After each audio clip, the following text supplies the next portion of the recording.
Hi, anyone and everyone. This is Kim, the Humble Hermit from Come As You Are Oracle. I'm going to do a collective oracle and affirmations shadow work for today. Today is Friday. It is January 16th, 2026. You may follow me on the Talk the Tube, my blog, or not. Totally up to you. Take what resonates. It all might resonate. It's shadow work, okay? We're going to use the Dark Mirror 50 Shadow Work Cards by Hattie Thorne. You can find this at hattiethorne.com. She also has her Etsy shop. These cards are just questions, okay?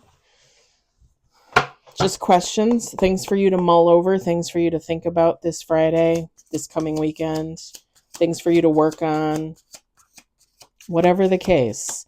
Things that you might have accomplished already, you know? We got one on the table.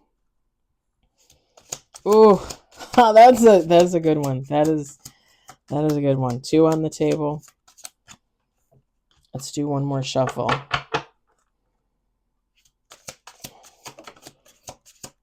Three on the table. When I do these shadow work readings, they're not long because it's meant for me to give you the questions and for you guys to think about. I might talk for a minute or two about my own situation just to give you an idea of what the card is asking for. But you know what the card's asking for. You know. If you're here watching, you know. Okay, we got 4 with bottom of the deck. Okay, that one's a little scary. It reminds me of the Happy Face murders. If you've ever heard of it, the Happy Face killer, I guess you would say. Hopefully I can say that on YouTube. Okay, we've got what aspects of myself do I hide from others and why? That is a good one. Seriously.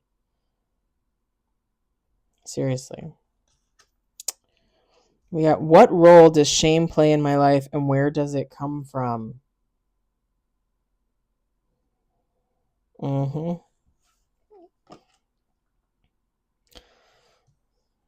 This is the one that freaked me out. How do I use humor as a defense mechanism and what am I trying to deflect? Look at that scary happy face.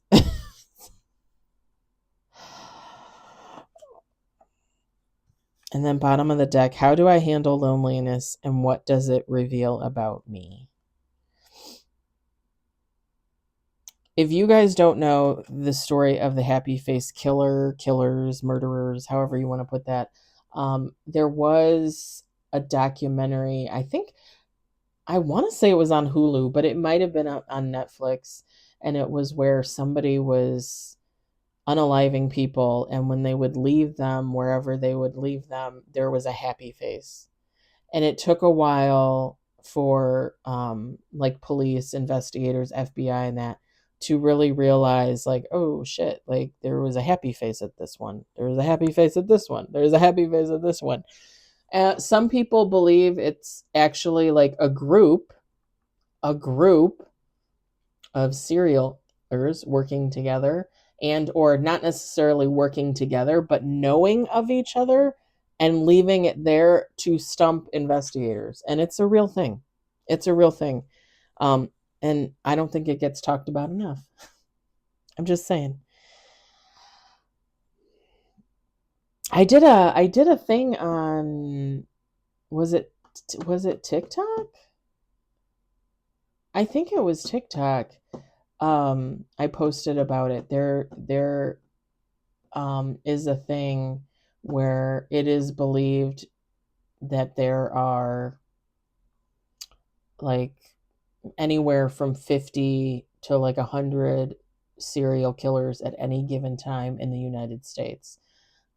But theorists, investigators, private investigators,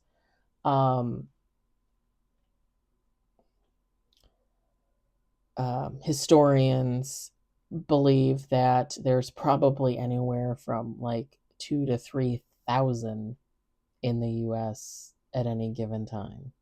Isn't that crazy? The first number, the 50 to the 100, is like an estimate based on, I guess, like statistics.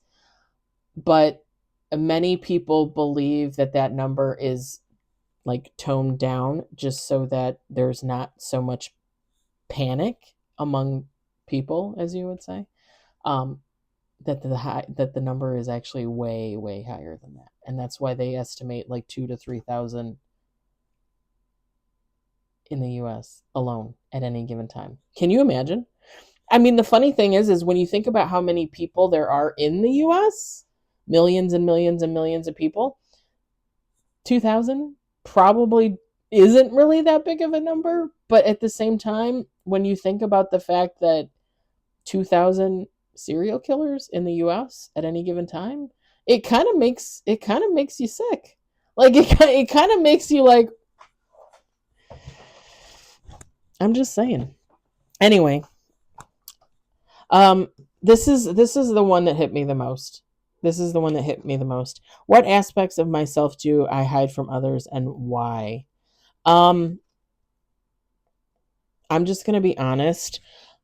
When I meet people for the first time and I get to know them, I don't usually talk about my philanthropy, how I give to charity, how I do charity work, things like that.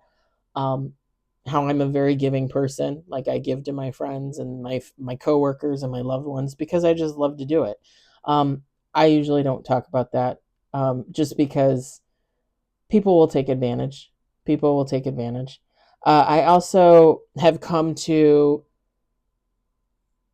and obviously, if someone were to watch my social media, they would know. But I don't talk about my violent background, like my sexual history, the abuse that I've been through, sexual violence, the rapes, the sexual assaults, stuff like that.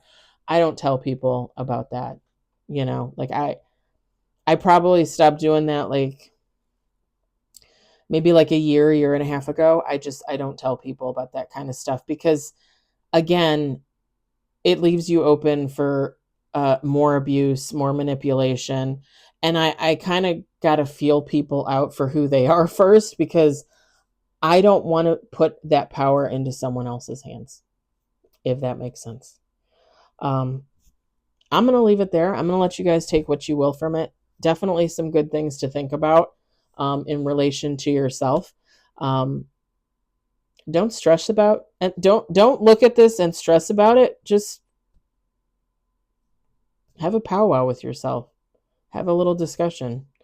If you got all this under control and you don't need to revisit this at this time, then don't worry about it. Go about your weekend. I hope it resonated. I hope you enjoyed it. I hope, if anything, you were entertained. I hope you all have a lovely Friday, a great weekend, and I will talk to you later.